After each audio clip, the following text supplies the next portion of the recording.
ಕಲಬುರಗಿಯಲ್ಲಿ ಹೈದರಾಬಾದ್ ಕರ್ನಾಟಕ ಶಿಕ್ಷಣ ಸಂಸ್ಥೆ ವತಿಯಿಂದ ಕಲಬುರಗಿಯ ಬಸವೇಶ್ವರ ಆಸ್ಪತ್ರೆಯಲ್ಲಿ 80ನೇ ಸ್ವಾತಂತ್ರ್ಯ ದಿನಾಚರಣೆಯನ್ನು ಸಂಭ್ರಮದಿಂದ ಆಚರಿಸಲಾಯಿತು.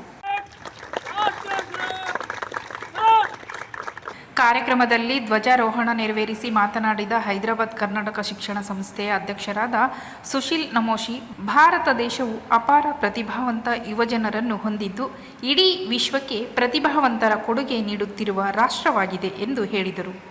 ಸ್ವಾತಂತ್ರ್ಯ ದಿನಾಚರಣೆ ದೇಶದ ಐಕ್ಯತೆ, ಸ್ವಾತಂತ್ರ್ಯ ಮತ್ತು ಭದ್ರತೆಯ ಸಂಕೇತವಾಗಿದೆ.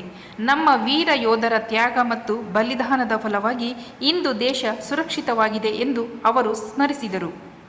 ಸಮಾಜದಲ್ಲಿ ಪರಸ್ಪರ ದ್ವೇಷ ಮತ್ತು ಸಂಘರ್ಷಕ್ಕೆ ಅವಕಾಶ ನೀಡದೆ ಎಲ್ಲರೂ ಒಗ್ಗಟ್ಟಿನಿಂದ ಬದುಕಬೇಕು. ಹಿಂದೂ, ಮುಸ್ಲಿಂ, ಕ್ರೈಸ್ತ, ಜೈನ ಸೇರಿದಂತೆ ವಿವಿಧ ಧರ್ಮಗಳ ಜನರು ಒಂದಾಗಿ ಬದುಕುತ್ತಿರುವುದಕ್ಕೆ ಭಾರತವೇ ಸಾಕ್ಷಿಯಾಗಿದೆ ಎಂದು ಸುಶೀಲ್ ನಮೋಶಿ ಹೇಳಿದರು. ಉತ್ತಮ ಹಾಗೂ ಸಮಾನತೆಯ ಸಮಾಜ ನಿರ್ಮಾಣ ಮಾಡುವ ಗುರಿಯನ್ನು ಪ್ರತಿಯೊಬ್ಬರೂ ಹೊಂದಬೇಕು. ದೇಶಕ್ಕಾಗಿ ದುಡಿದ ಮಹನೀಯರ ಸಾಧನೆಗಳನ್ನು ಸ್ಮರಿಸಿಕೊಂಡು ಅವರ ಆದರ್ಶಗಳನ್ನು ಪಾಲಿಸುವ ಮೂಲಕ ಉತ್ತಮ ಸಮಾಜ ಕಟ್ಟಲು ನಾವೆಲ್ಲರೂ ಒಂದಾಗಬೇಕು ಎಂದು ಅವರು ಕರೆ ನೀಡಿದರು. ವೀರ ಯೋಧರ ತ್ಯಾಗವನ್ನು ಸ್ಮರಿಸುತ್ತಾ ದೇಶದ ಏಕತೆ ಮತ್ತು ಅಖಂಡತೆಯನ್ನು ಕಾಪಾಡುವ ಸಂಕಲ್ಪದೊಂದಿಗೆ ಕಾರ್ಯಕ್ರಮ ನಡೆಯಿತು. ಶಾಂತತೆಯನ್ನ ಕಾಪಾಡಿಕೊಳ್ಳಬೇಕು. ದಯವಿಟ್ಟು ಎಲ್ಲರೂ ತಮ್ಮ ಮೊಬೈಲ್ಗಳನ್ನ ಸ್ವಿಚ್ ಆಫ್ ಮಾಡಿ. ಕಾರ್ಯಕ್ರಮ ಮುಗಿಯುವವರೆಗೂ ಯಾವುದೇ ಮೊಬೈಲ್ ರಿಂಗ್ ಹಾಕುವಂತಿಲ್ಲ.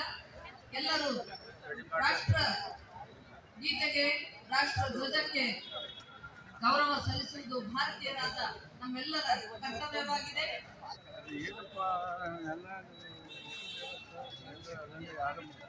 ಸಹಸ್ರ ಸಂಖ್ಯೆಯ ಲಕ್ಷಾಂತರ ವೀರ ಯೋಧರ ತ್ಯಾಗ ಬಲಿದಾನಗಳ ನಂತರ ಈ ಒಂದು ಸ್ವಾತಂತ್ರ್ಯ ನಮಗೆ ದೊರಕಿತ್ತು. ಅವರೆಲ್ಲರ ತ್ಯಾಗ ಬಲಿದಾನದಿಂದ ಇಂದು ನಾವು ಸ್ವಾತಂತ್ರ್ಯವನ್ನು ಅನುಭವಿಸ್ತಾ ಇದ್ದೇವೆ. ಸನ್ಮಾನ್ಯ ಶಶಿಕಲಾ ನಮೋಶಿ ಅವರು ಆಗಮಿಸ್ತಾ ಇದ್ದಾರೆ.